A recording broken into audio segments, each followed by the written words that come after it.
आज आमरस आणि बटाट्याची चटणी बनवणार आहे आणि त्याच्यासोबत पराठा. बटाटे ठेवलेत मी उकडायला. तर पराठे बनवू त्रिकोणी हे असे बनवलेत मी. हे बघा असे लाटून असा आकाराचे छान लागतात आमरसाबरोबर.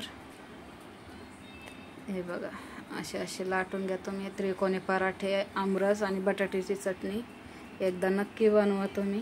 खूप छान होतात आणि खायला पण खूप छान लागतात, टेस्टी.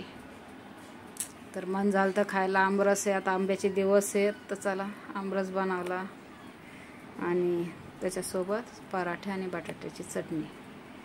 हे बघा पराठे खूप छान होते ते पराठे.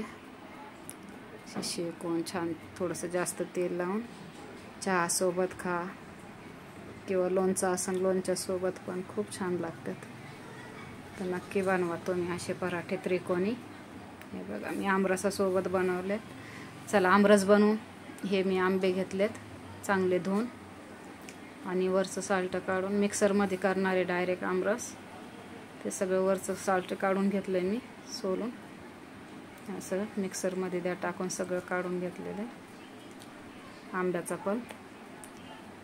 हे बघा आणि ही साखर टाकली मी. नंतर दूध टाका थोडंसं. मिक्सरमधून काढून घ्या चांगलं बारीक. हे बघा झाला आमरस. याच्यात तुम्ही बर्फ पण टाकला तरी चालेल. छान छान गारगार. माझी मुलगी हसत होती. तर खूप छान झाला आमरस. मस्त आहे, नक्की ट्राय करा तुम्ही, बनवा. बटाट्याची चटणी बनवा आपण. तर फोडणीला तेल ठेवलं.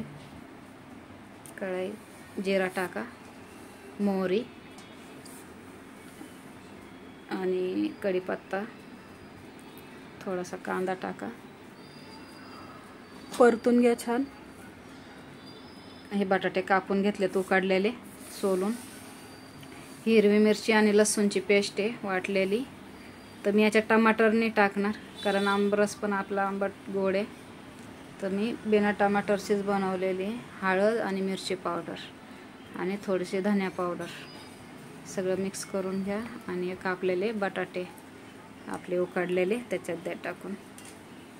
हे बघा असे चांगली परतू घ्या. खूप छान होती बिना टमाट्याची पण चटणी. तर छान लागली. आमरस, चपाती, पराठा बनवला तर आमरस, पराठा आणि बटाट्याची चटणी.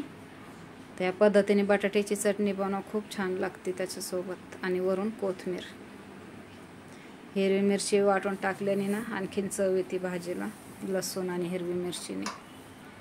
तर अशी भाजी बनवा तुम्ही आमरसाबरोबर आणि पराठा आणि आमरस. हे बघा खूप छान झाले. तर आता आंब्याचे दिवस आहे. आमरस, पराठा, पोळी छान लागते. एखादी सुकी भाजी जरी असली त्याच्यासोबत तर छान लागते खायला. हे बघा दिसायला पण किती छान दिसते प्लेट.